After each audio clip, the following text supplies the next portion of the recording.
Fala pessoal, seja muito bem-vindo e muito bem-vinda ao nosso Chácara Talk, espaço de conversas aqui da Chácara Primavera. Hoje nós estamos com o episódio de número 37. Aqui é o João Vinícius e comigo o Ricardo Agreste. Tudo bem, Ricardo? Tudo jóia, João. Estamos aí também na técnica, o Áquila sempre nos ajudando e nos apoiando aí com todos os detalhes. Muito bom estar novamente com vocês para a gente conversar e refletir sobre aí a palavra de Deus e a aplicabilidade da mesma no nosso dia a dia, nas nossas vidas. É isso aí. E nós estamos aí com a série de reflexões Reconstrução e nas últimas duas reflexões temos conversado sobre a prática da oração. E a gente quer trazer algumas perguntas, recebemos várias perguntas dos nossos ouvintes sobre esse tema tão importante para a vida cristã e também muito importante para o contexto que estamos vivendo. Então, Ricardo, quero já trazer uma das perguntas que recebemos, que é da Luciana. Ela está perguntando sobre o contexto da oração e perguntando sobre o jejum. Ela diz assim: nós nos privamos de algo que gostamos visando o sacrifício? Eu não entendo o que o jejum representa. Joia, Luciana, deixa eu tentar ajudar você e tantas outras pessoas que têm a mesma dúvida. O que você coloca não é uma exclusividade sua, não. Muitos cristãos, na atualidade, escutam falar sobre o jejum, mas não sabem exatamente o que é a prática do jejum. Então, vamos lá, por partes. Primeiro, o jejum é uma prática espiritual que a gente encontra em inúmeras ocasiões nas narrativas bíblicas. O jejum, ele não é um sacrifício que nós fazemos no sentido de penitência para obtermos algo de Deus. Então é muito importante a gente tirar essa visão de que diante de um pedido que nós fazemos a Deus, nós vamos fazer um jejum, que é um sacrifício, uma penitência, a fim de que Deus se agrade de nós e nos conceda o que a gente está pedindo. Não, a gente precisa relembrar que a nossa relação com Deus, ela está estabelecida na graça. E quando Deus, através da pessoa de Jesus, entra na história, morre na cruz, ressuscita no terceiro dia, a gente então compreende quem é Jesus e crê que ele é de fato quem ele afirmou ser, o próprio Deus que entrou na história para nos reconciliar com ele mesmo. Tudo quanto nós obtemos a partir de Deus, isso é fruto da graça. A nossa relação com Deus, ela é estabelecida em Jesus. Deus não demanda de nós nenhum tipo de sacrifício ou penitência para nos presentear com qualquer coisa ou para atender qualquer um dos nossos pedidos. Mas se o jejum não é um ato de sacrifício e penitência, o que é o jejum? Nas páginas das Escrituras, via de regra, na grande maioria das vezes, homens e mulheres se colocam diante de Deus em jejum em períodos em que eles estão necessitando a maior comunhão com Deus e, consequentemente, maior compreensão dos caminhos de Deus na história e nas suas vidas. Então, quando eles se abstêm de alguns alimentos, normalmente o jejum bíblico está relacionado à comida e à bebida, não necessariamente todas as bebidas e comidas, existem práticas do jejum seletivas, na qual a pessoa se abstém de determinados alimentos, e o propósito do jejum é uma maior percepção do mover de Deus. É como se, quando o nosso corpo físico se enfraquece devido à falta do alimento, o nosso coração, a nossa alma se torna mais sensível para perceber o mover de Deus e ouvir a voz de Deus. Então, o jejum é uma prática que pode ser usada até mesmo para nutrir uma maior intimidade com Deus. Uma prática que nós devemos utilizar principalmente em situações em que precisamos tomar decisões sérias na vida. Uma prática que um povo, uma cidade, um estado, um país deve fazer uso quando vive um momento de calamidade, de crise, que nós estamos precisando precisando de maior comunhão com Deus e, consequentemente, a orientação de Deus para as nossas vidas. Então, eu espero ajudar a Luciana com essa orientação. Jejum não tem a ver com sacrifício ou penitência, jejum tem a ver com a decisão de buscar uma maior comunhão com Deus para ouvir mais claramente a sua voz e perceber o seu mover na nossa vida e na nossa história. Ainda sobre o jejum, Ricardo, tem uma pergunta aqui do Emerson, que acho que você já tocou bem aqui, mas talvez de forma mais prática ele quer saber assim, ele fala, não vejo a prática do jejum sendo ensinada, eu escuto falar no púlpito, mas não tenho muitos exemplos para seguir, e realmente eu vejo que poucas pessoas assim mostram como fazer, o que é, como lidar com o jejum, né? Então para ele a pergunta é, como que eu pratico o jejum? Bom, essa pergunta do Emerson aponta para uma coisa boa e uma coisa ruim, né? A coisa boa é que o próprio Senhor Jesus diz que quando a gente jejua, a gente não deve ficar mostrando para todo mundo e dar aparência de que estamos jejuando. Pelo contrário, a gente deve lavar o rosto e o nosso jejum é feito para Deus e não para as pessoas olharem e nos considerarem super espirituais, né? Agora, o lado ruim da pergunta que o Emerson faz é que ele aponta para o fato de que talvez na convivência dele, na rede de relacionamentos cristãos dele, ele percebe que o jejum não é praticado. E aí eu queria aproveitar para fazer uma conexão que eu deixei de falar na pergunta anterior da Luciana. Eu acho que nós vivemos numa sociedade grandemente caracterizada pelo hedonismo e pelo individualismo, como a gente já falou várias vezes aqui no nosso Chakra Talk. E o hedonismo faz com que nós sejamos altamente dependentes e reféns do nosso prazer. E o individualismo faz com que a gente não pense no outro, só pense na gente mesmo, e as nossas decisões e as nossas ações são baseadas no que nós queremos e no que nós vamos ter prazer. E tudo isso faz com que essa seja uma geração avessa ao jejum, porque o jejum nos coloca numa situação oposta a tudo isso. A alimentação, principalmente nos dias atuais, onde todo mundo resolveu ser gourmet e os concursos de MasterChef se proliferam, é impressionante como o alimento se tornou assim algo muito vinculado a esse hedonismo, ao prazer com o alimento. Não basta se alimentar, eu preciso ter prazer com o alimento. Então, isso vai fazendo com que essa seja uma geração avessa ao jejum. Agora, o que eu dizia era que, biblicamente, o jejum está grandemente relacionado ao alimento e à bebida, mas existem outras coisas no nosso contexto contemporâneo que nos dão prazer e que nos tornam reféns e que talvez, hoje, no nosso contexto, para nós ouvirmos a Deus com mais clareza e maior sensibilidade, nós tenhamos que abrir mão dessas coisas também por algum tempo. Então, por que não pensar, por exemplo, no jejum de redes sociais, no jejum de tecnologia? Por que eu digo isso? Porque a tecnologia hoje, ela é grandemente responsável pela nossa atenção dividida. Nós não conseguimos mais prestar atenção naquele que está diante de nós, falando conosco, que dirá prestar atenção nos movimentos do Espírito dentro de nós, prestar atenção nos movimentos de Deus na nossa vida, e talvez as nossas vidas estejam tão congestionadas pelas informações das redes sociais,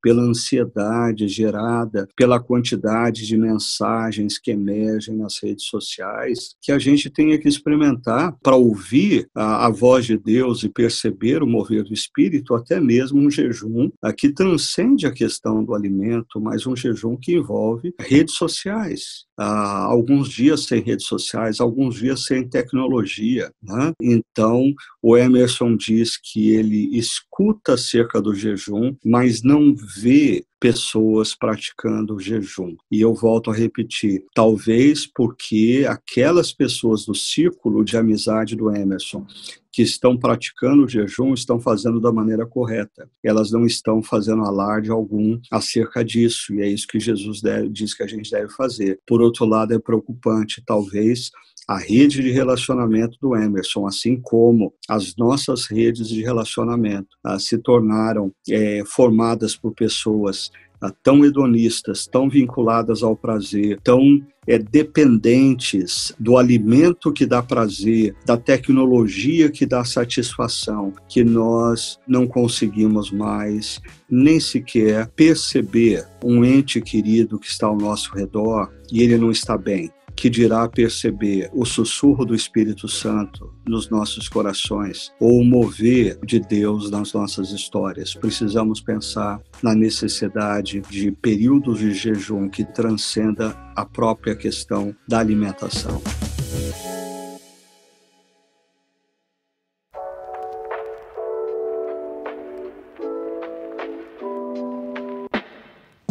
E, Ricardo, o que você acha de uma situação onde as pessoas parecem que elas não tinham pensado ainda muito bem sobre o jejum no sentido espiritual, o jejum bíblico, mas, por outro lado, elas se sentem muito à vontade praticando jejuns para emagrecer ou para desintoxicar o corpo, sabe? Existe até uma secularização do jejum, né? E aí as pessoas até dentro da igreja não olham com bons olhos para o jejum espiritual, para o jejum bíblico, mas olham assim com bons olhos e enaltecem o jejum em outras esferas da vida. O que você acha disso? Porque essas pessoas, elas na verdade estão se tornando cristãos secularizados. São cristãos, como um autor já disse no passado, eles são cristãos pagãos. Eles se afirmam cristãos, mas a prática de vida deles é altamente pagã, ou seja, eles se curvam diante de ídolos. Então, eles são capazes de fazer regimes altamente rigorosos. Por quê? Porque eles adoram a beleza física, eles adoram o próprio corpo, eles adoram a estética estabelecida pelo seu meio social. Agora, quando eles são desafiados a se absterem de alimentos para se dedicarem à oração e adorarem a Deus, eles acham isso um absurdo, eles acham isso radicalismo. Então, nós não podemos confundir as inúmeras dietas que têm por propósito a ter um corpo no padrão, seja da saúde, seja da estética social, com o jejum. Eu diria que a dieta, muitas vezes, ela é fruto do cuidado que nós devemos ter com o templo do Espírito Santo. E aí estamos fazendo algo correto. Mas, outras vezes, a dieta ela é fruto da idolatria. Eu adoro um padrão de corpo, eu adoro a estética social e por isso eu sou capaz até de me sacrificar para alcançar esse padrão. Isso é típico do paganismo. O paganismo, diferentemente do que a gente conversava com a Luciana na primeira pergunta, no paganismo, os ídolos demandam sacrifício. Os ídolos não entregam absolutamente nada para os seus adoradores sem que eles sacrifiquem algo. Então, quando nós vemos em algumas situações pessoas se sacrificando nas dietas, se sacrificando nas academias de ginástica, se sacrificando e se privando de muitas coisas para ter um corpo conforme o padrão estético social, isso é típico de uma relação de idolatria. Eu me sacrifico para que o meu Deus me compense por isso. Por favor, ninguém me entenda mal. Eu acho que é muito importante a gente cuidar do corpo, a gente se alimentar com equilíbrio, a gente desenvolver atividades físicas para manter a saúde. No entanto, nós estamos falando aqui quando essas coisas passam a nos dominar. E a motivação não é a saúde, a motivação é meramente eu quero ser admirado por outros pelo padrão estético que eu alcancei.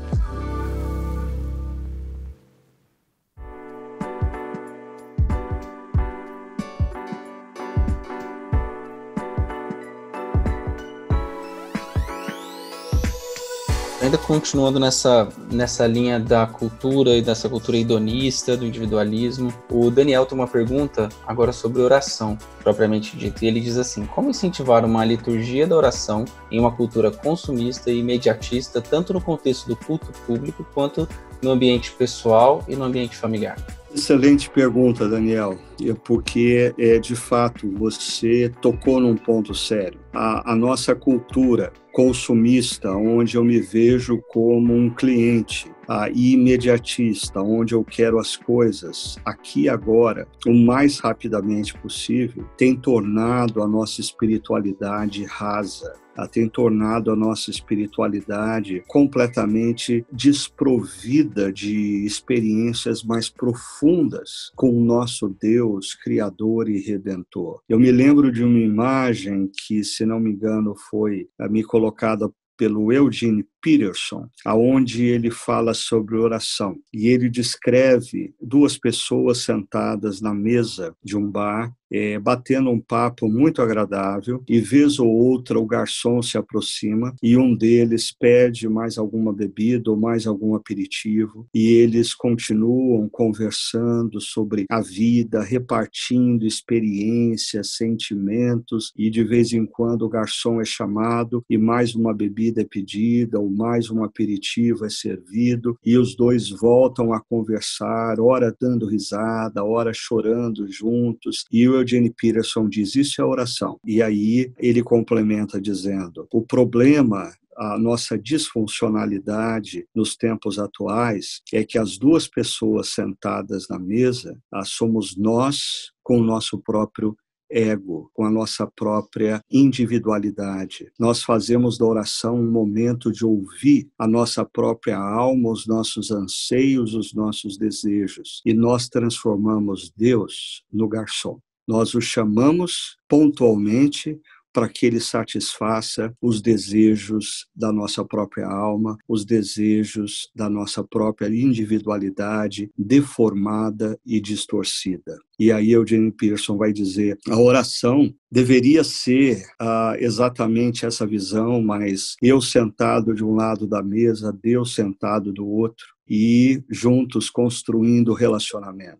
Eu falando com Deus sobre as minhas alegrias e tristezas, eu derramando diante de Deus, eu tendo a percepção para ouvir a voz de Deus diante dos meus sentimentos, reorganizando as minhas emoções, reorganizando os meus pensamentos. Mas volto ao ponto que o Daniel colocou na pergunta dele. A cultura consumista e imediatista tem nos privado de uma relação mais profunda com Deus. Isso na dimensão pessoal, mas como o próprio Daniel coloca na pergunta dele também, na dimensão comunitária, porque o que nós consideramos um bom momento de culto, como é conhecido na maioria da tradição cristã evangélica, né? Normalmente, quando uma pessoa fala assim, o culto foi muito bom. Por quê? Porque em algum momento ela se emocionou, porque em algum momento ela foi servida. Mas é interessante porque a palavra associada a culto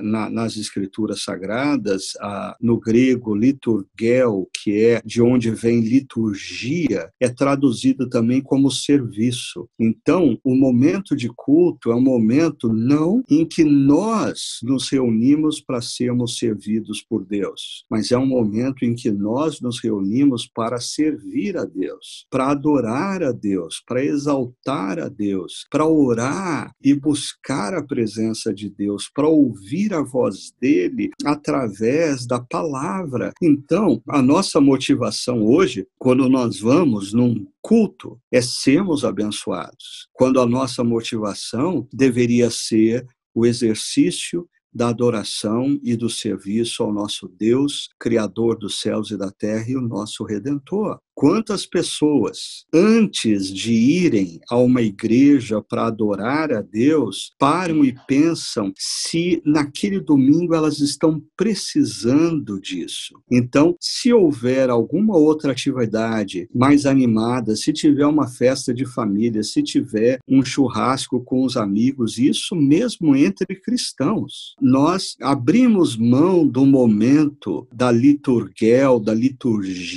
do culto, tumulto. Por quê? Porque nós estamos vivendo um cristianismo como se nós fôssemos o centro de todas as coisas, e o momento de adoração comunitária é mais um momento onde o meu eu consumista e imediatista entra em ação, quando na verdade nós deveríamos pensar que a disciplina espiritual de nos reunirmos aos domingos para adorarmos a Deus é uma disciplina que confronta o nosso ego associado ao nosso prazer, como a gente disse, ao nosso hedonismo, ao nosso narcisismo. Aí eu me aproximo de um momento de adoração para exercitar esse ato de me relacionar com Deus, reconhecendo que Ele é a fonte da vida e crendo que na medida em que eu me exponho a Deus em oração, a voz dele, que ecoou em Gênesis 1, colocando ordem no caos, é a mesma voz que ecoa colocando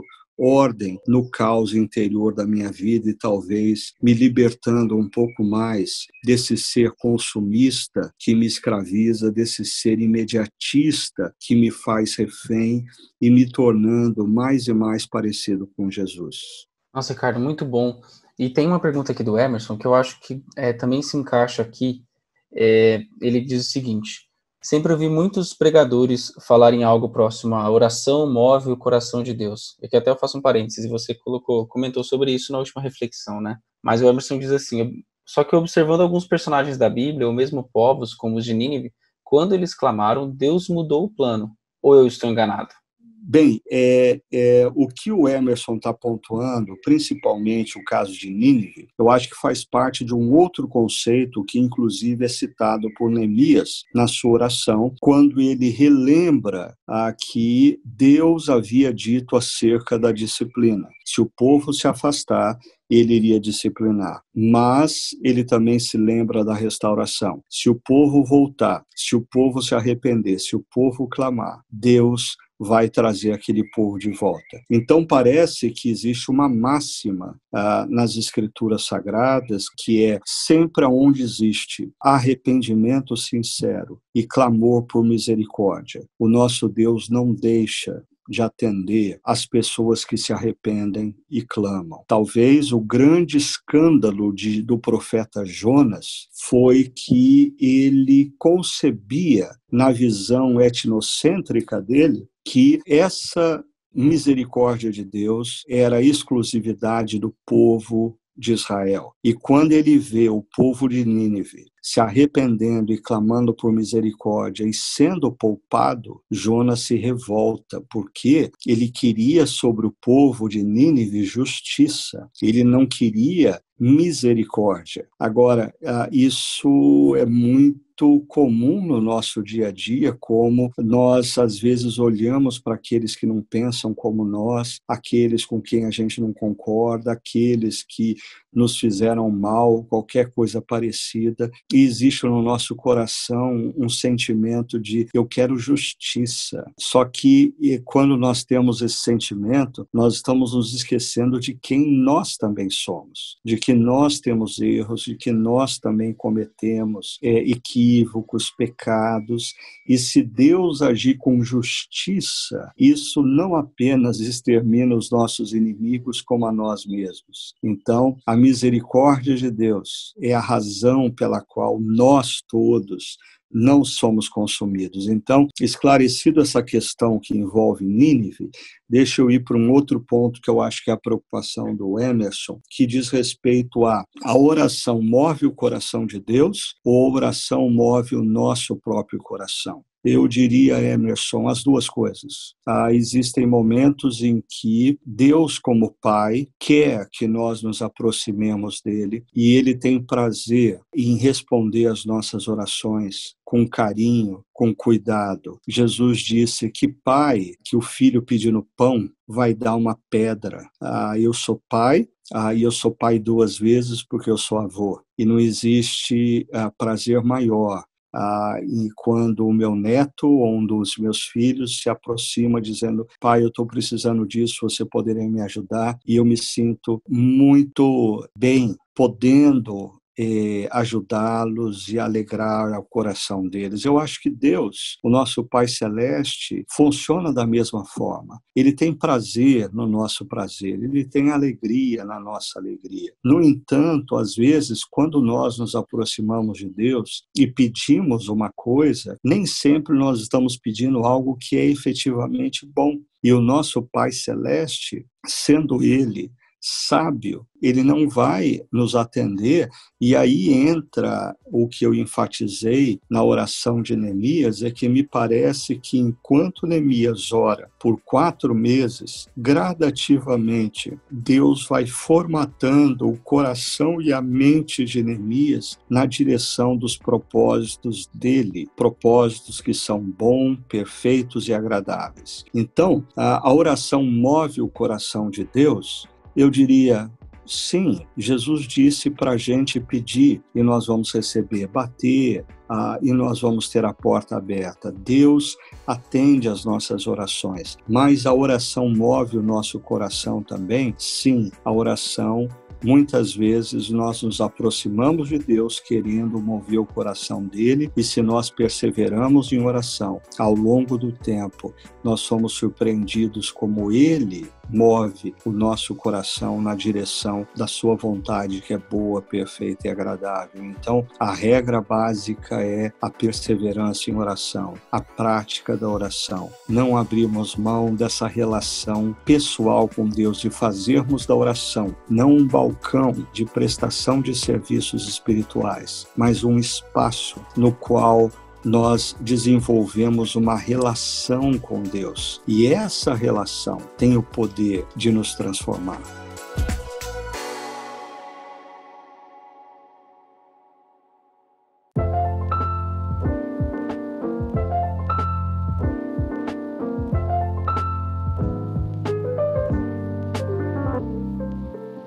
Ricardo, acho que isso revela muito sobre o que é a oração, né? Essa característica de nos transformar. E a Valéria faz uma pergunta aqui no Instagram, no sentido de por que a gente atribui poder para a oração? Por que a oração tem poder? Bom, porque a oração nos dá acesso àquele que criou absolutamente todo o universo. Aquele que tão somente com a sua palavra criou o mundo que nós existimos. Aquele que tem o poder, apesar de nós seres humanos termos rompido com ele através dos nossos primeiros pais e gerado toda essa desestabilização na qual nós estamos envolvidos, uma desestabilização emocional, física, social, ecológica, por todos os cantos. Ele tem o poder de restaurar todas as coisas. Então, eu diria, pense num amigo seu ou num parente seu que é dono de uma grande empresa e tem o poder de arrumar um bom emprego para você ou para alguém, ou se você tivesse acesso a pessoas que detêm o poder político e econômico do mundo, ou seja, adentrar na presença dessas pessoas é usufruir do poder que elas possuem. Agora, diferentemente de homens, seres humanos, homens e mulheres, detentores de poder econômico, político e que normalmente são pessoas falhas, o nosso Deus é bom e nós, através da oração, adentramos a sua sala. Existe a expressão adentrar a sala do trono. Nós entramos na presença do Deus que criou todas as coisas e aquele que tem o poder de restaurar todas as coisas. Eu diria, isso envolve o que nós falamos em uma das reflexões sobre fazer uso na oração do processo de exaltação. Nós precisamos, quando entramos na presença de Deus, nós precisamos gastar algum tempo, alguns minutos, nos lembrando de quem Deus é. Às vezes, voltando à figura desse amigo, dono de uma grande empresa ou detentor de poder político, econômico, às vezes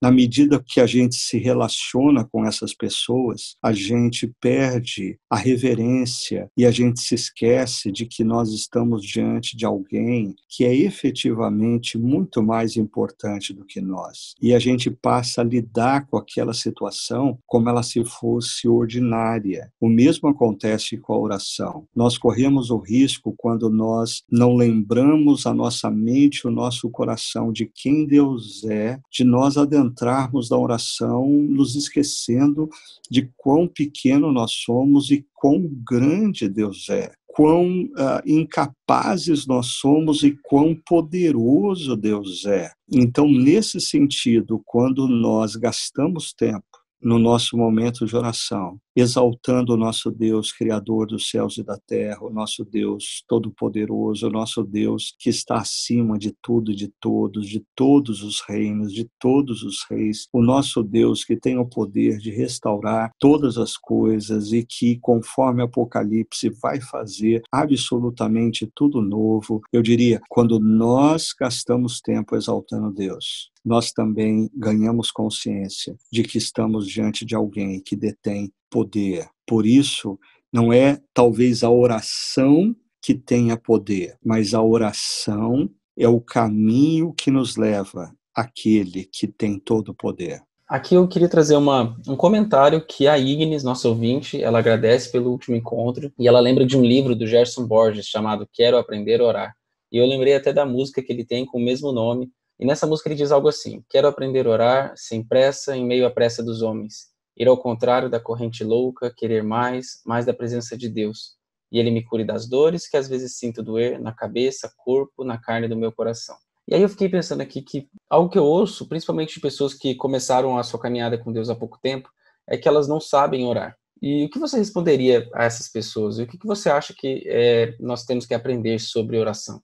Bom, eu diria que, em primeiro lugar, que oração ela é uma disciplina espiritual. A palavra disciplina, ela nos remete a algo que nós devemos fazer constantemente, quer os nossos sentimentos nos movam a ela ou não. Ou seja, ter disciplina nos exercícios físicos é algo que implica em eu me dedicar aos exercícios físicos, quer eu acorde com vontade de fazê-lo ou não. E eu diria que disciplinas espirituais também têm essa dimensão. É verdade que a grande maioria vive um ciclo que é quando descobre o amor de Deus e descobre o que Deus fez através de Jesus, nós nos tornamos tão apaixonados por Ele que nós queremos devorar a Bíblia numa sentada só.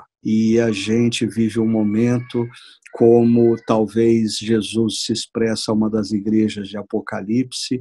Nós vivemos um momento do primeiro amor. Nós consumimos muito a Bíblia, nós nos dedicamos à oração, mas daí, gradativamente, como eu disse, quando essas coisas começam a cair na dimensão ordinária, nós começamos a perder o foco. E eu acho que contribui grandemente para a gente perder o foco o fato de nós vivermos numa cultura brasileira, como eu disse na última reflexão, que supervaloriza a informalidade em detrimento dos rituais. Diferentemente dos orientais, que supervalorizam os rituais em detrimento da informalidade, da pessoalidade, nós brasileiros, nós somos avessos a processos, nós somos avessos a rituais, e isso muitas vezes contribui para a gente não ter uma vida devocional intensa, valorosa, prazerosa. Então, respondendo aqui a pergunta que você fez, João, a partir do que a Ignis coloca, né?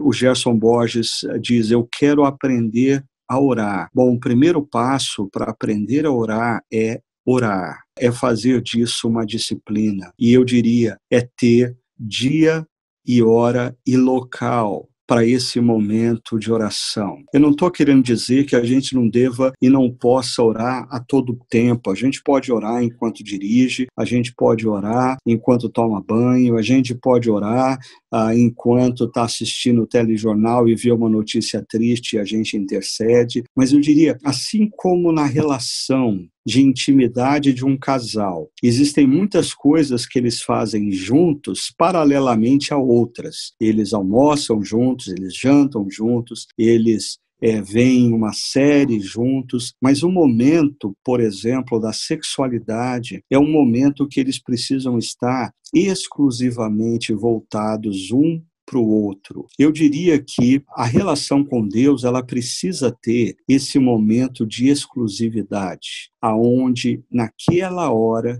naquele dia, naquele lugar, aquele é um tempo exclusivo. O meu celular está desligado, o meu computador não está diante de mim e eu estou, alguns chamam isso de quarto secreto, eu estou no quarto secreto com Deus. Ou eu me lembro de um livro que eu li no início da minha jornada cristã chamada Põe em Ordem o Seu Mundo Interior, onde ele convidava a gente a ter um jardim de oração, determinar um canto da sua casa, do seu escritório, um local de retiro, ou seja, tudo isso envolve rituais que, volto a dizer, nós na cultura brasileira desprezamos, mas é comprovada a importância para a nossa mente e para o nosso coração dos rituais. Lugares associados ao momento de ouvir a Deus. Dia e hora associado a momento de exclusividade na presença de Deus. Então, o primeiro passo para aprender a orar é separar o dia, a hora e o local no qual você vai se colocar na presença de Deus. Segundo, eu acho que você poderia exercitar os elementos que nós tratamos, incluindo ali naqueles elementos o momento da gratidão. E se você tem dificuldade, leia os Salmos, e os Salmos eles vão te conduzir com naturalidade a alguns desses elementos que nós temos mencionado, como a exaltação, a gratidão, a confissão pelos nossos pecados, a intercessão pelo pedido de outros, a lembrança das promessas de Deus e a consagração diante de Deus.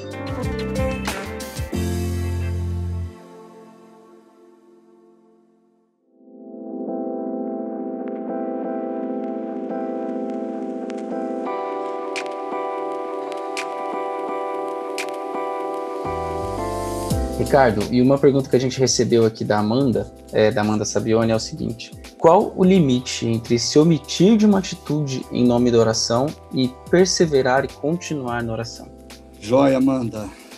Essa pergunta, ela vem ao encontro de uma inquietação que eu tenho tido nas últimas semanas e meses, né? Eu recentemente estava assistindo uma reportagem que falava sobre o assassinato feito por aqueles policiais daquele negro norte-americano, George Floyd, e de repente alguém nessa reportagem levantou a seguinte expressão: foram 9 minutos que aquele policial ficou com o joelho no pescoço do George Floyd e ele dizendo que não conseguia respirar. 9 minutos. 9 minutos. E a pergunta é: o que fizeram os outros 3 policiais? Essa cena tem me incomodado pelo seguinte: eu receio que nós estamos vivendo numa cultura na qual se tornou muito comum eu ouvir a expressão: eu não vou entrar no mérito. Eu não vou entrar no mérito. Então, numa questão envolvendo trabalho, numa equipe, entre amigos, numa organização, numa empresa, alguém fala algo que é injusto, alguém gera uma situação que é injusta, e como os demais agem hoje em dia, dizendo: eu não vou entrar no mérito. Então, nós temos sido cúmplices de opressão, cúmplices de atos de injustiça para com pessoas, pelo simples fato de que nós estamos mais preocupados com a nossa própria imagem e manter os nossos relacionamentos do que dar um passo na direção da justiça e externar opinião. se um daqueles policiais, durante os 9 minutos que o George Floyd foi sufocado, tivesse dado um passo à frente e dito para o seu amigo: chega, basta, isso não é necessário, uma tragédia não teria acontecido. Então, eu faço uso aqui dessa pergunta da Amanda para verbalizar isso que tem, assim, me incomodado profundamente, porque eu percebo em todos os cantos uma cultura que supervaloriza manter a paz em detrimento da justiça. E, biblicamente, não existe paz se não existe justiça. O próprio Senhor Jesus, ele faz paz entre nós e Deus, quando ele se coloca na cruz e faz justiça.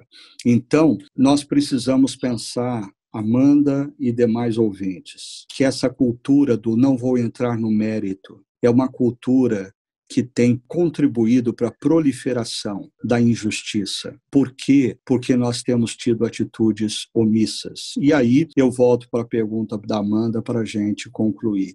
Sim, Amanda, nós devemos tomar muito cuidado para, em nome da oração, não nos omitirmos nos posicionamentos que nós precisamos ter, nas decisões que nós precisamos tomar. Eu diria, se numa determinada situação é claro para você, a partir dos princípios das Escrituras, o que você deve dizer e como você deve se posicionar, não faz sentido você dizer que não vai se posicionar ou não vai fazer ou falar uma determinada coisa, porque você vai orar a respeito. Não. Se diante de uma situação, por exemplo, uma família da igreja necessitada, em meio a essa crise da pandemia que gerou uma crise econômica, e essa família não tem o que comer, eu não tenho que orar por isso. Eu tenho que fazer alguma coisa por isso, porque eu não preciso perguntar para Deus o que Ele quer que eu faça. Eu não preciso orar perguntando a Deus acerca se Ele quer ou não quer que eu tenha um ato que é descrito na palavra de Deus como um erro, como um equívoco, um pecado. Não, eu tenho que assumir uma postura contrária àquilo. Então, nós sim, precisamos tomar cuidado para, em nome da oração, não nos omitirmos diante de decisões e falas que as Escrituras já nos deixam claras. Agora, termino dizendo o seguinte: existem momentos em que nós nos deparamos com situações que efetivamente nós não temos o que fazer a não ser perseverar em oração. Eu vou dar um exemplo da minha vida pessoal. Enquanto os meus filhos eles eram crianças, eu dizia para eles o que eles deviam fazer e o que eles não deviam fazer. Na medida em que eles entraram na adolescência e juventude, eles passaram a questionar algumas coisas e eu tinha que me sentar com eles e muitas vezes gastar muito tempo argumentando por que eles não deviam fazer determinadas coisas e por que eles deviam fazer outras coisas. Mas, de repente, os filhos, eles crescem, eles se casam, eles se vão, eles se tornam independentes e mais, aí eu percebo que a minha relação com eles hoje, muitas vezes, é de oração para que Deus os proteja, para que Deus dê a eles sabedoria, para que Deus faça eles andarem sempre nos seus caminhos, porque na relação com filhos mais velhos, nem sempre o nosso posicionamento como pai, dizendo de maneira objetiva, eu não creio que você deva fazer isso. Eu diria, existem momentos extremos que o pai tem que fazer isso, mas na maioria das vezes, os filhos vivem um momento em que nos resta como pais orar e perseverar. Eu acho que essa é a situação, por exemplo, também de filhos que os seus pais não são cristãos, que não temem ao Senhor. Não adianta você ficar pregando e discursando para eles e dizendo que está errado, eles fazerem algo assim, assado. Não cabe a você como filho. O que te cabe é orar, perseverar. Às vezes você trabalha numa empresa em que a direção da empresa está tomando caminhos equivocados, injustos, mas você, como funcionário, não está na zona do poder, então você não tem muito o que fazer a não ser perseverar e orar. É claro que se esses erros e equívocos passam pela sua execução, você vai ter que se posicionar. Mas existem momentos que não nos resta nada a fazer a não ser orar e perseverar. Então eu acho que a regra é, se diante de uma situação já é claro para você o que Deus quer que você faça a partir da própria palavra, você não deve se esconder através da prática da oração, dizendo, vamos orar por isso. Não, haja, tome a decisão, faça da sua ação a sua oração. Agora, em situações onde nós nos sentimos de mãos atadas, nós não temos mais o poder ou a dimensão de decisão transcende a nossa própria capacidade, aí é tempo de perseverar e nunca esmorecer na prática da oração.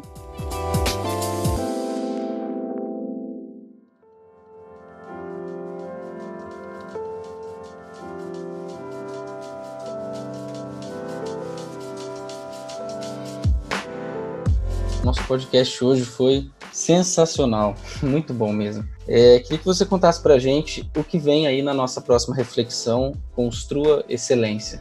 Eu quero conversar um pouco sobre a afirmação de Neemias quando ele se aproxima do rei e o rei percebe que ele está triste. E Neemias diz que o rei percebe que ele está triste porque ele, Neemias, que servia ao rei há muitos anos, nunca havia servido o rei triste.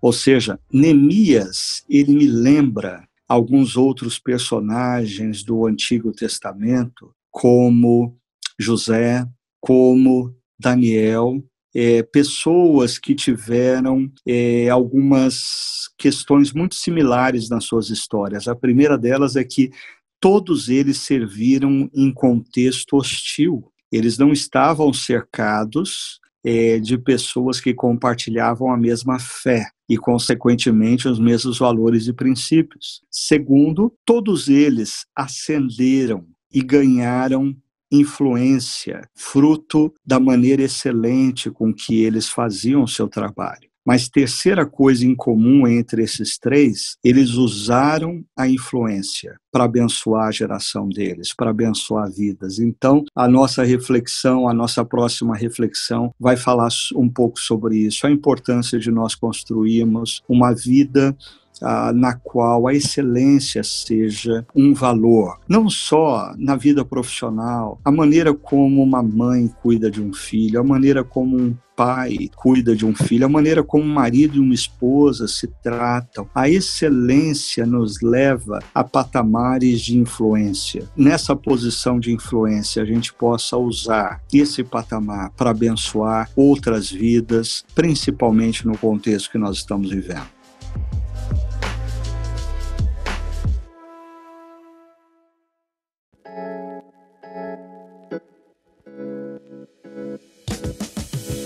Muito bom. Então, você que está nos ouvindo agora, quando esse podcast está sendo lançado, acompanhe essa reflexão, Construa Excelência, no nosso encontro de domingo às 10 horas da manhã, em chakra.org/online ou nos nossos canais no YouTube e no Facebook, você pode conferir esse conteúdo. E nós estamos chegando ao fim de mais um episódio do nosso podcast. Eu quero agradecer você que nos acompanhou até aqui. Essa conversa de hoje foi muito boa. Compartilhe com outras pessoas, para que outras pessoas também possam ser abençoadas por esse conteúdo. E para acompanhar tudo que a gente tem feito, a nossa comunidade tem feito nesses dias, acesse chakra.org/online, tem materiais para crianças, adolescentes, você pode conversar com o pastor, tem tudo por lá, é só acessar. Um grande abraço, que Deus abençoe a sua vida e até o nosso próximo episódio.